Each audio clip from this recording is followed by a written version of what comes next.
పశ్చిమ గోదావరి జిల్లా పెనుమంట్ర మండలం మార్టేరు వ్యవసాయ పరిశోధన స్థానంలో మారుతున్న వాతావరణం పరిస్థితులు సుస్థిరత వ్యవసాయం కార్యక్రమం.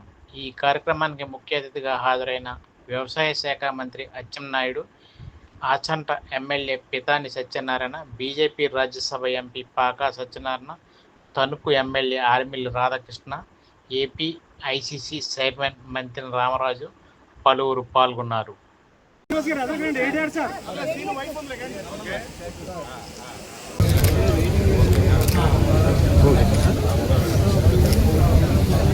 సంబంధించిన పరిశోధనలు, ఎలుకల నివారణ, భూసార పరీక్షలు ఇవన్నీ కూడా ఈ కేంద్రంలో ప్రత్యేకమైన పరిశోధనలు జరుగుతున్న సందర్భంగా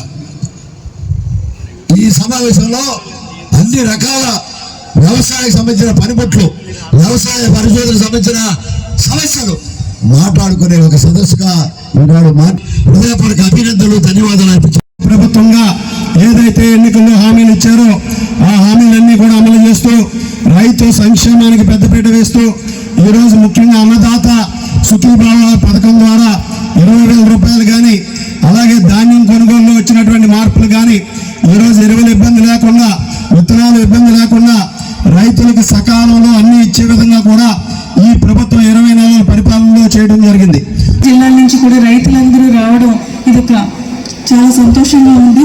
అయితే మన మార్టేరు రైస్ రీసెర్చ్ స్టేషన్ ఎంతో ప్రాముఖ్యత చెందిన అనేక వెరైటీస్ని విడుదల చేసి కేవలం మన జిల్లాలో ఉన్న రైతులనే కాకుండా దేశవ్యాప్తంగా ఉన్న రైతులందరికీ కూడా అధిక దిగుబడులు ఇచ్చేదానికి అవకాశం కల్పించింది.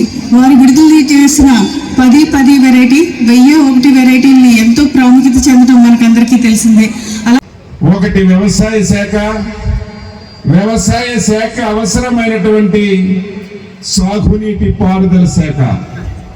ఈ రెండు శాఖలు బాగా ఉండేటప్పుడే రైతుకు మంచి జరుగుతుంది, తక్కువ పెట్టుబడితో ఎక్కువ లాభాలు పొందడానికి అవకాశం ఉంటుంది, రైతు వ్యవసాయం చేయడానికి ఉత్సాహపడతాడు. దురదృష్టం ఏమిటంటే 2019 నుంచి 24 వరకు ఈ రెండు ప్రధాన శాఖలకి పాలించినటువంటి ప్రభుత్వం తాళం వేసిందని చెప్పి మీ అందరికీ ఈ సందర్భంగా తెలియజేస్తున్నాను. 5 సంవత్సరాల్లో ఇప్పుడే పెద్దలు మంత్రి గారు వినండి, మాట్లాడండి అని చెప్తున్నారు. 5 సంవత్సరాల్లో ఈ 2 జిల్లాలనే తీసుకుందాం. ఈ 2 జిల్లాల్లో ఎక్కడైనా సరే ఒక్క కాలువలో ఒక తట్టిని మట్టి తీసినటువంటి దాఖలాలుంటే మీరెవరైనా చెప్తే దానికి నేను అంగీకరిస్తాను. 5 సంవత్సరాలు ఇరిగేషన్ వ్యవస్థని పూర్తిగా బస్టుపట్టించారు. దీనివల్ల అనేక సమస్యలు వస్తున్నాయి. అధికంగా వర్షాలు పడితే కాలువల్లో నీరు వెళ్ళడం లేదు. మనకి పంట చివరి దశకొచ్చి చేతికొచ్చినటువంటి సమయంలో పంటంతా ముంపిడై రైతుకి తీవ్రమైనటువంటి నష్టం జరుగుతుంది. అదేవిధంగా వ్యవసాయం అంటే ప్రతి విషయంలో ప్రతి అడుగులో రైతుకి సలహాలు సూచనలు ఇవ్వాలి, ప్రభుత్వం నుంచి ప్రోత్సాహకాలు ఇవ్వాలి. 5 సంవత్సరాలు సంవత్సరానికి 7,500 రూపాయలు ఇచ్చినటువంటి డబ్బు తప్ప 5 సంవత్సరాల్లో రైతుకి ఒక్కటంటే ఒక్కటి చేసినటువంటి దాఖలాలు లేవు. అందుకే ఈ రాష్ట్రంలో వ్యవసాయం చేయాలన్నా రైతు ఇంట్రెస్ట్ చూపడం లేదు. వ్యవసాయాన్ని చాలా సంవత్సరాలు హాలిడేస్ కూడా ప్రకటించినటువంటి సందర్భాల్ని మనం ఈ రాష్ట్రంలో చూశామని చెప్పి తెలియజేస్తున్నాను. మీ అందరి అభిమానంతో అధికారంలోకి వచ్చాం. ఎన్డీఏ ప్రభుత్వం అధికారంలోకి వచ్చింది.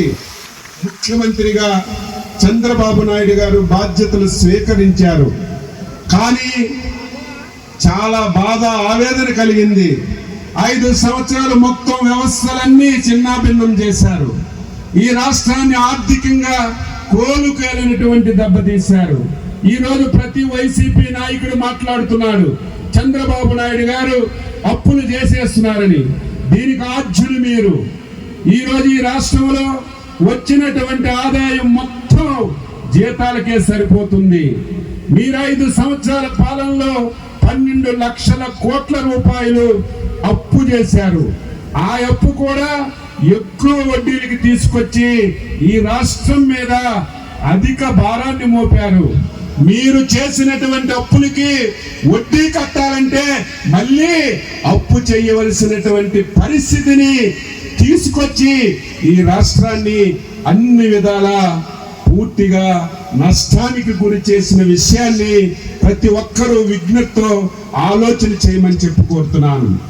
అయితే ఇటువంటి పరిస్థితిలో మన అదృష్టం ఏమిటంటే ఆంధ్రప్రదేశ్ రాష్ట్రంలో చంద్రబాబు నాయుడు లాంటి వ్యక్తి మన రాష్ట్రంలో పుట్టడం, మనకి ముఖ్యమంత్రి కావడం ఈ రాష్ట్రం 5 కోట్ల మంది ప్రజలు చేసుకున్నటువంటి అదృష్టం అని చెప్పి తెలియజేస్తున్నాను.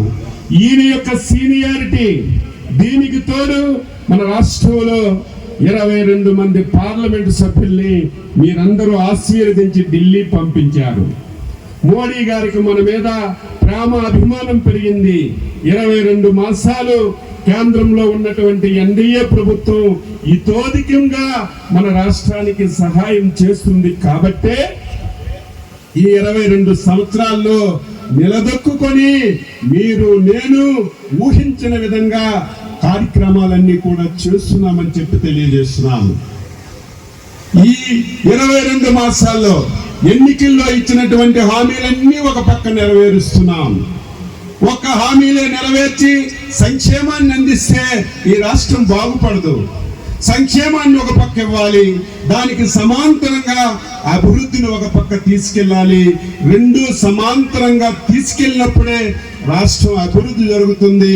22 మాసాలుగా ఆ విధానంతో ఎన్డీఏ ప్రభుత్వం, చంద్రబాబు నాయుడు గారు, పవన్ కళ్యాణ్ గారు, మోడీ గారు, లోకేష్ బాబు గారు సమర్థవంతమైనటువంటి నాయకత్వాన్ని ఇచ్చి ఈ రాష్ట్రాన్ని ముందుకు తీసుకెళ్తున్న విషయాన్ని ప్రతి ఒక్కరూ గుర్తు పెట్టుకోవాలని చెప్పి తెలియజేస్తున్నారు. ఇబ్బందులు వచ్చాయి, రైతుకు చాలా సమస్యలు వచ్చాయి.